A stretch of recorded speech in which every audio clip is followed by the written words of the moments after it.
అత్యాధునిక labs, international collaborations, advanced placements. మీ dream career ని రీచ్ అవ్వడానికి మీ best choice Godavari global university.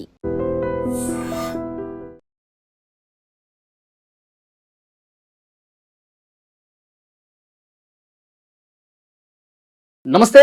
Cockroach Janata party core committee సమావేశం ఆగస్టు 5న జరగబోతోంది. ఈ సమావేశంలో మోదీ క్షమాపణ చెప్పాలి, విద్యార్థుల మీద పెట్టిన కేసును ఉపసంహరించుకోవాలి, వీటితో పాటు పూర్తి స్థాయి రాజకీయ పార్టీగా కాక్రోచ్ జనతా పార్టీని తీసుకురావాలని చెప్పి పెద్ద ఎత్తున డిమాండ్స్ వస్తున్న నేపథ్యంలో దీని మీద కూడా చర్చించే అవకాశం. వేళ అన్ని రాజకీయ పార్టీలాగానే ఇది కూడా పూర్తి స్థాయి రాజకీయ పార్టీ అయితే ఎలా ఉండబోతుంది? యువత అంతా పూర్తిగా మద్దతు తెలిపే అవకాశం ఏమైనా ఉందా? వీళ్ళ కార్యాచరణ ఎలా ఉండాలి? దీని గురించి మనం మాట్లాడదాం. తమ్మారెడ్డి భరద్వాజ్ గారు ప్రస్తుతం స్టూడియోలో ఉన్నారు, నాతో పాటు మాట్లాడదాం. సార్ నమస్కారం. తమ్మారెడ్డి గారు, కాక్రోచ్ జనతా పార్టీ కేంద్ర మంత్రి చేత రాజీనామా చేయించి సంచలనం సృష్టించింది, మొదటి అడుగులోనే విజయం సాధించింది. ఇప్పుడు ఇంకా వాళ్ళ డిమాండ్స్ ఇంకా పెంచుతూ పోతూ ఉన్నారు. ఇక పూర్తిస్తే రాజకీయ పార్టీ కూడా చేసే ఆలోచనలో ఉన్నట్టుగా తెలుస్తోంది. ఎలా ఉండబోతుంది సార్ వాళ్ళ భవిష్యత్ కార్యాచరణ? నిజంగా పార్టీగా అయితే ఎట్లా ఉంటుందంటారు? అంటే వాళ్ళ దేశానికి ఆల్టర్నేట్ పార్టీ అవసరం ఉంది. అంటే కాంగ్రెస్ సరిపోవట్లేదా సార్? కాంగ్రెస్ సరిపోవట్లేదు. అంటే కాంగ్రెస్లో ప్రాబ్లం ఏంటంటే సరైన నాయకత్వం లేదు, ఆయనకి ఇంట్రెస్ట్ లేదు, రాహుల్ గాంధీ గారికి ఇంట్రెస్ట్ లేదు. సో ఎప్పుడైనా కానీ పదవి మీద వ్యామోహం ఉండకపోతే పని జరగదు. అతనికి పెద్ద వ్యామోహం లేదు, ఏదో పార్ట్ టైం కూడా అన్నా కానీ ఒకప్పుడు పార్ట్ టైం లాగా ఉండేవాడు. ఇప్పుడు సీరియస్గా ఉన్నా కూడా ఎక్కడో ఒక చిన్న ల్యాకింగ్ ఉంటుంది. సో ఆ పార్టీలో మిగిలిన వాళ్ళకి వాళ్ళకి వచ్చిన రాజ్యం అంటే ఇంకోటి ఏంటంటే ఆ పార్టీలో డిసిప్లిన్ టోటల్గా లేదు. వాళ్ళల్లో వాళ్ళకే పడదు, వాళ్ళే కొట్టుకుంటారు. సో గెలిచేవాడిని ఓడగొడతాం కూడా వాళ్ళే ఓడగొట్టుకుంటుంటారు. సో వాళ్ళు నిజంగా అయితే అంతకంటే ఆల్టర్నేట్ పార్టీ లేదు ఇవాళ బీజేపీకి. బట్ వాళ్ళల్లో వాళ్ళకున్న వైషమ్యాలు కానీ, ద్వేషాలు కానీ, ఇంకోటి కానీ, సో ఆ పార్టీ ఇప్పుడు దేశాన్ని వెళ్తానికి వాళ్ళకి అవకాశం చాలా అవన్నీ బీజేపీకి అనుకూలంగా మారిపోయాయి. అనుకూలంగా వీళ్ళు చేస్తున్నారు. బీజేపీ యాక్చువల్గా నిజంగా బీజేపీ గెలవట్లేదు, వీళ్ళు గెలిపిస్తున్నారు బీజేపీ. కాంగ్రెసే తెలియకుండా బీజేపీని సపోర్ట్ చేసి గెలిపిస్తాను. అందుకని ఆ బీజేపీ లేదు. ఇప్పుడు మిగిలిన పార్టీలని రీజనల్ పార్టీస్ అన్నీ కూడా వీళ్ళతో పోటీ పడలేకపోతున్నాయి. అంటే రీజనల్ పార్టీస్ అన్నీ రీజనల్ ఫీలింగ్తో వచ్చినాయి.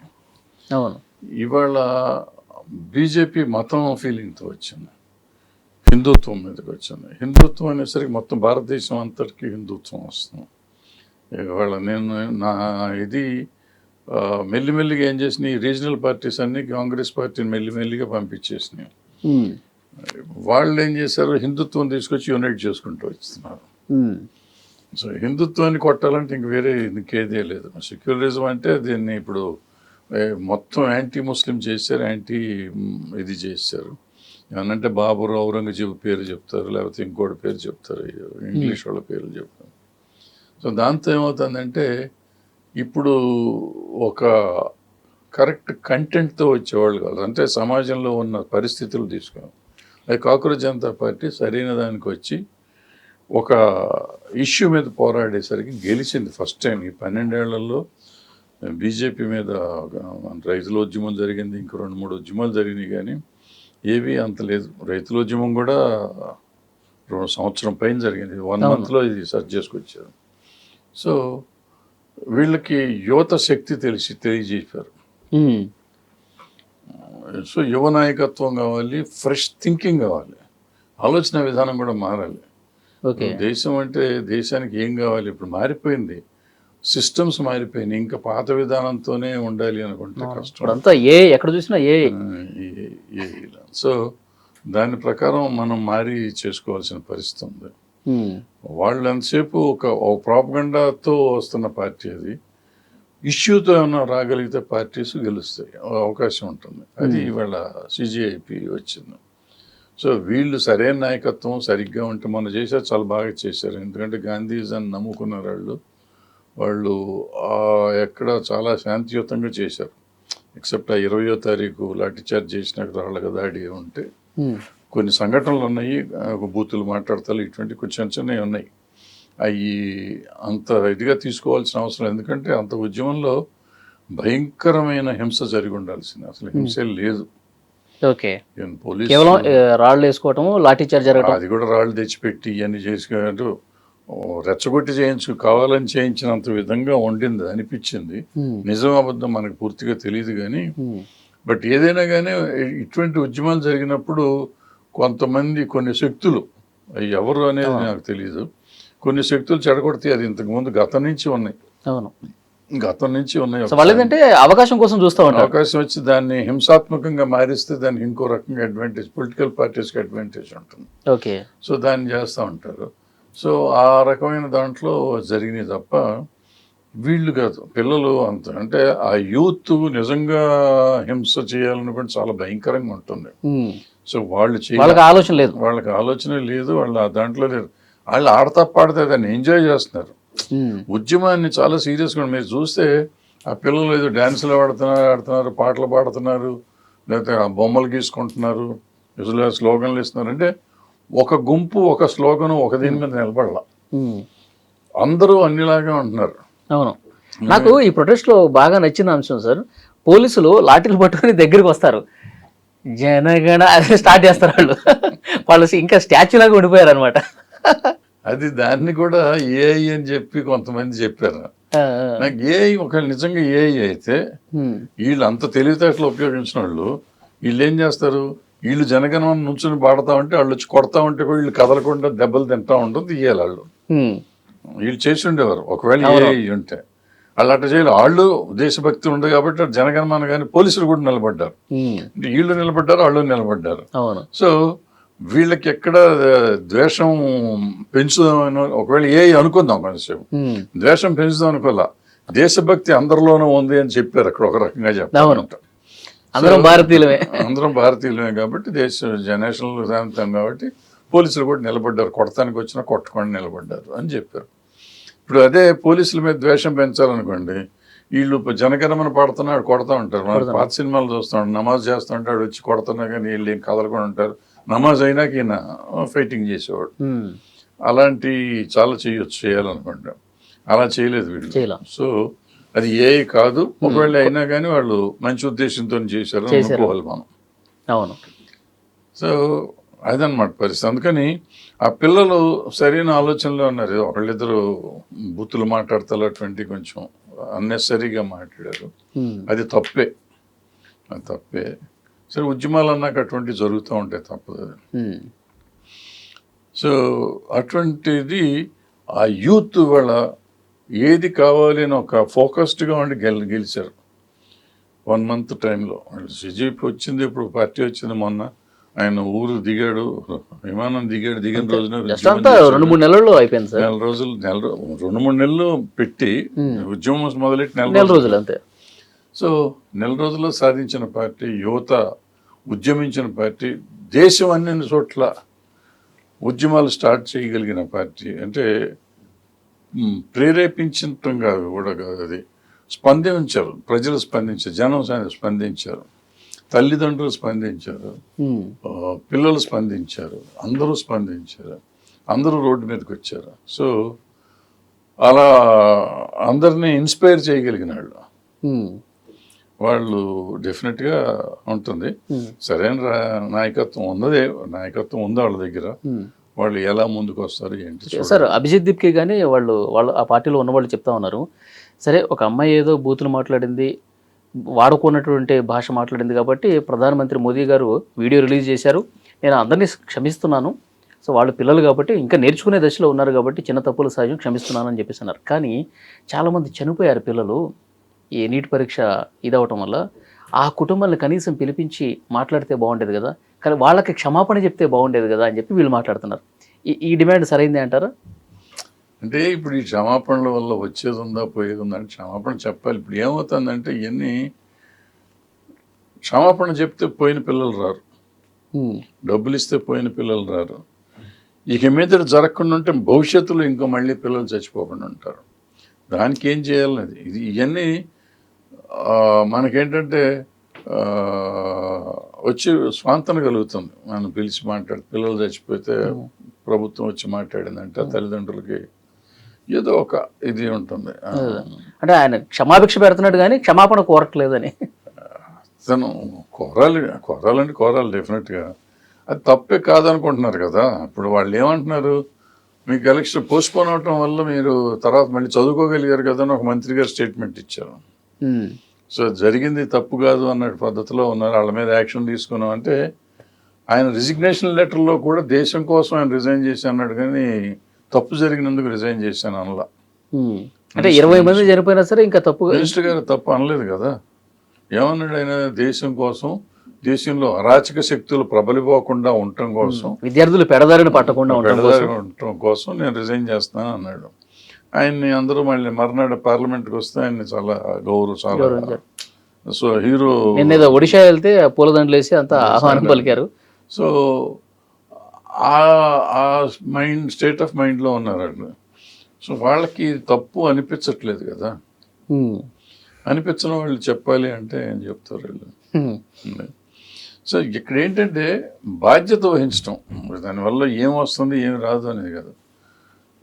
ఒక ఒక ఒక తప్పు జరిగిన దానికి నేను కారకుడిని అయినప్పుడు ఆ కారణం సంబంధం డైరెక్ట్గా నాకు సంబంధం లేకపోయినా నాకు ఇండైరెక్ట్గా నాకు సంబంధం ఉంది. సో నేను వాళ్ళకి ఒక ధైర్యాన్ని ఇవ్వాలి. వాళ్ళ కోల్పోయారు, వాళ్ళ ఆస్తి, వాళ్ళ పిల్లల్ని కోల్పోయారు. సో వాళ్ళకి ఒక ధైర్యం ఇవ్వాల్సిన బాధ్యత ప్రభుత్వానికి ఎప్పుడూ ఉంటుంది.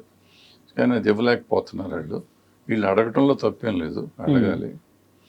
బట్ అందరూ కలిసి చేయాల్సింది ఏంటంటే ప్రభుత్వం కానీ వీళ్ళు కానీ కలిసి భవిష్యత్తులో ఇలాంటివి జరగకుండా ఉండటానికి ఏం చేయాలనేది ముందు ఆలోచించడం అనేది ముఖ్యం. ఓకే సార్, ఇప్పుడు వాళ్ళు పూర్తిస్తే రాజకీయ పార్టీకి ఇప్పటి వరకు సోషల్ మీడియాలోనే ఉంది సిజేపీ అనేది, వాళ్ళు ఇంకా కార్యాచరణ స్టార్ట్ చేస్తే రాజకీయ పార్టీగా ఇప్పుడున్న పరిస్థితుల్లో ఇప్పుడు పెద్ద పెద్ద కాకలు తీరినటువంటి నాయకులు పార్టీలు ఉన్నాయి కదా, అది ఎట్లా భవిష్యత్తు సస్టైన్ అయ్యే పరిస్థితి అంటారా? అంటే వీళ్ళకి ఒక స్వార్థం ఉన్న పిల్లలు కాదు వీళ్ళు, చిన్న చిన్న పిల్లలు. అవును, అప్పుడే వీళ్ళకి పేచీలు పడి ఇవ్వాల్సినంత శక్తి ఇదేం కాదు. వీళ్ళు ఈ నెల రోజులు ఆ స్టేజ్ మీద ఉండి కానీ ఆ జంతర్మంతర్లో ఉండే దాంట్లో వీళ్ళకున్న దీని మీద వీళ్ళు సరిగ్గా చేసుకోగలిగితే వీళ్ళకి ఏ పేచీలు రాకుండా, అంటే పేచీలు తెప్పిస్తానికి కూడా మనం ట్రై చేస్తుంటాం పక్కన ఉండడం. సో అది కాకుండా వాళ్ళు చేయగలిగితే మాత్రం డెఫినెట్గా అంతకంటే గొప్ప పార్టీ ఉండదు ఇప్పుడున్న పరిస్థితుల్లో. అవకాశం ఉందంటారు? అవకాశం ఉంది. ఎందుకంటే మొన్న అక్కడ ఎవరు నాయకత్వం కోసం పోరాడాల. మనం చూసి కొత్తగా చూడాల్సింది ఏంటంటే అంత పెద్ద ఉద్యమం జరిగి అంత సక్సెస్ అయినప్పుడు ఎవళ్ళు దాన్ని ఓన్ చేసుకుని నేనే చేశాను ఎక్కడ అనలా. మామూలుగా ఏ sub Maine Kia my Aapke Liye Kia అనే టైప్లో చెప్తూ ఉంటాం. అది ఇక్కడ మన తెలుగులో నేను చేశాను, నేనే ఉద్యమాన్ని స్టార్ట్ చేశాను, నేను సాధించాను, నేను నేను నేను అంటాం అనేది మన దేశంలో అన్ని పార్టీల నాయకులకి అలవాటు. ఇక్కడ మనం ఈ దేశంలో రాజకీయ పార్టీ కానీ ఇంకోటి కానీ చేస్తే ప్రజలు ఎన్నుకోబడ్డ నాయకులు వీళ్ళు. ప్రజలు వాళ్ళకి ఒక చిన్న హక్కు, ఒక బాధ్యతనిచ్చారు, హక్కుని కూడా ఇవ్వాల, బాధ్యతనిచ్చారు. ఆ బాధ్యత మేము నెరవేర్చామని ఎవడో చెప్పడు. నేను సాధించాను, నేను ఊరు కట్టాను, లేకపోతే నేను బిల్డింగ్ కట్టాను, లేకపోతే నేను ఇచ్చాను, నేను మీకు చదువు చెప్పించాను, మీరు నా మూలనే బతుకుతున్నారు, ఈ టైప్లో మాట్లాడతారు. అసలు నువ్వెవరు అని ఆలోచించుకునే నాయకులు లేరు అన్ని పార్టీలోనూ. ఈ ఒక పార్టీ అని కాదు ఇక్కడ అంటాం. అన్ని పార్టీల నాయకులు నేను నేను నేను అనుకుంటారు. సో అది ఇక్కడ జరగల. ఇది రాజకీయ పార్టీ కాదు కాబట్టి జరగల. అయితే రాజకీయ పార్టీ కాకపోయినా ఉద్యమం చేసినప్పుడు ఒక నాయకుడు ఉంటారు కదా. ఇప్పుడు మీరు లాస్ట్ వరకు చూడండి, ఇప్పుడు వరకు కూడా అతను పేరు అభిజిత్ ఇంతవరకు నేనే చేశాను అనే మాట అనలేదు. ఆ పక్కన పిల్లలు ఇద్దరు కూడా వాళ్ళు అనట్లేదు. అందరం చేశామనే పద్ధతిలోనే ఉన్నారు. అందరూ కలిసి ఇప్పటికీ చేస్తున్నారు. సో ఇది ఉన్నంతకాలం బాగుంటుంది. అదే ఉండాలి. ఓకే సార్, రాజకీయ పార్టీ అయిన తర్వాత ఇప్పుడు ఎదుగుతున్నారు అన్న టైంలో, మనకి పోటీ వస్తున్నారన్న టైంలో సిబిఐలు, ఈడీలు, ఇంకొకటి వీళ్ళకి అసలు ఫండ్స్ ఎక్కడి నుంచి వస్తున్నాయి, అమెరికాలో ఎట్లా చదువుకున్నారు, ఆల్రెడీ ఉంది కదా సత్య, ఆల్రెడీ అతని మీద ఎవరు కేసు పెట్టారు కదా.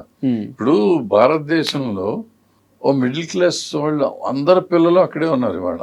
మెజారిటీ పిల్లలు middle class, upper middle class వాళ్ళంతా వీళ్ళంతా చదివించగలరా అంటే చదివించలేరు నిజంగానే. అయితే చదివించలేరు కాబట్టి వీళ్ళంతా లంచాలు తీసుకుని చేశారు, చదివించారా అంటే ఉండదు. అది ఏదో అష్ట కష్టాలు పడి, నానా తిప్పలు పడి, అప్పులు చేసి, ఏదో లోన్లు తీసుకునో ఏదో అష్ట కష్టాలు పడి చదివించుకుంటున్నారు. సో దాన్ని పట్టుకొని వాళ్ళ మీద కేసులు పెడతారు, తప్పు పెడతారు, వాళ్ళు ఎదుర్కొంటారు కూడా. దానికి సమాజం ఎట్టాగో ఉంటుంది. ఎందుకంటే ఈ ఈ జంతర్ మంతర్ ఇష్యూకి ముందుకి వెనక్కి చాలా తేడా వచ్చేసింది ప్రజల ఆలోచన విధానంలో. సో ఏ తప్పులు జరిగినా ప్రజలు అంత ఈజీగా వదిలిపెట్టరు సార్. ఏంటి సార్ ప్రధానంగా మీరు గమనించిన తేడా జంతర్ మంతర్కి ముందు? అంటే జంతర్ మంతర్కి ముందు అసలు మనం బయటకు వచ్చి చెప్తానికి భయపడేవాళ్ళం కదా. ఇప్పుడు భయపడే పరిస్థితి తగ్గింది కదా. ఇప్పుడు అక్కడ తల్లిదండ్రులు వచ్చారు, తల్లిదండ్రులు చాలామంది మేము ఇంతకుముందు ఒక పార్టీకి ఓటేసాం, మేము ఇప్పుడు మేము వేయము, లేకపోతే ఇంకోటో అనే పరిస్థితికి వచ్చారు. ఒకవేళ వాళ్ళకి నిజంగా మనసులో ఉన్న బయటికి చెప్పే పరిస్థితి లేదు, అంతకుముందు చెప్పుకోగలుగుతున్నారు. ఓకే. సో నేను కూడా అభిజిత్ ఒక మాట అన్నాడు, నేను కాక్రోజ్ జనతా పార్టీ పెట్టినప్పుడు ఇట్లా ఢిల్లీకి వస్తున్నప్పుడే నాకు మా పేరెంట్స్కి ఫోన్ చేసి బెదిరించడం, చంపేస్తాను అనటం, ఇవన్నీ కూడా జరిగినాయని కూడా చెప్తా ఉన్నాడు ఆయన. అందరినీ ఇప్పటికీ బెదిరిస్తూ ఉన్నారు కదా, బెదిరింపులు అనేవి జరుగుతాయి. అంటే అది సహజం. పొలిటికల్ పార్టీస్ ఉన్నాక నాకు అపోజిషన్ వచ్చినప్పుడు అపోజిషన్ బెదిరించడం అనేది సహజం. దాన్ని సీరియస్గా తీసుకోవాలా, భయపడక్కర్లేదా? ఒక్కోసారి నిజం కూడా జరగచ్చు, వాళ్ళు చెప్పింది చేయొచ్చు, ఒక్కోసారి చేయకపోవచ్చు. జరిగితే అంతే, జరగకపోతే. ఓకే సార్, వీళ్ళు పార్టీ పెట్టిన తర్వాత వీళ్ళ ఫోకస్ అంతా ఓన్లీ యూత్ మీదే ఉంటుందంటారా? విద్య గురించి ఎందుకమ్మా ఇప్పుడు ఆ పార్టీ పెట్టారు, నా బోటోళ్ళు కూడా మేము సపోర్ట్ చేశాం కదా. అంటే మేము వెళ్ళి దాంట్లో చేరమా అనేది పక్కన పెడితే ఫోకస్ ఉంటుంది, దేశమే కదా వాళ్ళకి. ఓకే. ఆ పిల్లల తల్లిదండ్రులు కూడా అక్కడికి వచ్చారు కదా, వాళ్ళ తల్లిదండ్రులు వచ్చారు, తాతలు ముత్తాతలు కూడా వచ్చారు కదా. సో అందరికీ దేశం బాగుండాలనే కోరిక. ఇప్పుడు ఏ దేశమైనా బాగుండాలంటే విద్య, వైద్యం ఈ రెండు బాగుండాలి. ఈ రెండు బాగుండాలంటే ఆ రెండే వాళ్ళు అడుగుతున్నారు. సో అవి రెండు మీకు ఆటోమేటిక్గా దేశం బాగుపడుతుంది. ఓకే. సో భారతదేశంలో కూడా పార్టీ ఉన్నా ఆ పార్టీ ఉన్నా ఈ 75 సంవత్సరాల్లో గణనీయమైన అభివృద్ధి సాధించాం. ఇప్పుడు మనం అనవసరంగా వీళ్ళు వచ్చి వాళ్ళు అసలు ఏమీ చేయలేదని, వాళ్ళు వచ్చి వీళ్ళు ఏమీ చేయలేదని అంటారు. కానీ వాళ్ళు చేయగలిగింది వాళ్ళు వచ్చినప్పుడు అసలు ఏం లేదు ఈ దేశంలో. వాళ్ళు ఉన్న 60 ఏళ్లలో ఒక ఎక్స్టెంట్కి తీసుకొచ్చారు, వీళ్ళు వచ్చినాక ఇంకొంచెం ఎక్స్టెంట్కి తీసుకొచ్చారు. వనరులు లేకుండా రూపాయి లేని దేశం నుంచి దేశాన్ని ఒక స్టేజ్కి తీసుకొచ్చారు, ఆ స్టేజ్ నుంచి ఇంకొంచెం ముందుకు తీసుకొచ్చారు వీళ్ళు. సో ఎవళ్ళ గొప్పతనం వాళ్ళకు ఉంది, ఆ గొప్పతనాన్ని మనం గుర్తించుకోవాలి తప్ప ఎంతసేపు వాళ్ళని ఊరికే తిట్టుకుంటా దేశాన్ని నాశనం చేశారు అనే పద్ధతిలో వెళ్ళటం కాకుండా మన దేశాన్ని ముందుకెట్ట తీసుకెళ్లాలని ఆలోచించేది ఈ పిల్లలు. ఓకే. సో ఈ పిల్లలు మీద నమ్మకం ఉంది, నాకుంది, అలాంటి వాళ్ళు చాలా మందికి. సో ఇది చూసిన తర్వాత సార్ దేశంలో భవిష్యత్తులో రాజకీయం మారబోతోంది, ఆ స్టైల్ మారబోతుంది అనేది కూడా డెఫినెట్గా మారుతుందమ్మా, మారింది. ఇప్పుడు మీరు సింపుల్గా చూసుకోవాల్సింది ఏంటంటే, ఇంత పెద్ద ఉద్యమం జరిగినప్పుడు వీళ్ళందరూ వెళ్ళి వాళ్ళకి సపోర్ట్గా ఉన్నారు తప్ప, సపోర్ట్ చేశారు తప్ప ఉద్యమాన్ని క్యాప్చర్ చేయడానికి ఎవరు ట్రై చేయాలి. అంత ఉద్యమం జరిగిపోతే గబుక్కుని ఏదో ఒక పొలిటికల్ పార్టీ లాగేసుకుని ఇది మా పార్టీ చేసింది అనేవారు గతంలో ఎంతమంది. అట్లా జరగంది ఎప్పుడు? జయప్రకాష్ నారాయణ గారు ఎప్పుడు జరగలేదు, అన్నా హజారే ఎప్పుడు జరగలేదు, గాంధీ గారి మీద నడిచింది, కాంగ్రెస్ అప్పుడు ఉండింది, నడిచింది. అప్పుడంతా త్యాగాలతో ఉన్నదే పార్టీ అది అప్పుడు, ఆ రోజుల్లో. ఇప్పుడంతా స్వార్థాలు అనుకోండి. సో జయప్రకాష్ నారాయణ గారు కానీ లేకపోతే మొన్న అన్నా హజారే గారు కానీ ఓ డిఫరెంట్గా వచ్చింది. సో వాళ్ళకి ఇద్దరికి స్వార్థం లేదు, వాళ్ళిద్దరు నాయకుల వల్ల. అప్పుడు గాంధీ గారు వల్ల, జయప్రకాష్ నారాయణ గారి వల్ల, అన్నా హజారే వల్ల. ఇప్పుడు వీళ్ళు వచ్చారు, వీళ్ళు పిల్లలు చాలా చిన్నపిల్లలు, వీళ్ళంతా కొంచెం పండిన వాళ్ళు, వయసులో పండిన వాళ్ళు. వీళ్ళు అసలు చాలా 30 ఏళ్ళు లోపు ఉన్నాళ్ళు. సో ఇది ఒక కొత్త ఆలోచన విధానంతో వస్తున్నారు, డెఫినెట్గా బాగుంటుంది. చూద్దాం సార్, నిజంగా వీళ్ళు రాజకీయ పార్టీ పెడితే వాళ్ళు ఏ విధంగా ప్లాన్ చేసుకుంటారు తర్వాత మళ్ళీ మాట్లాడుకుందాం sir. Thank you very much.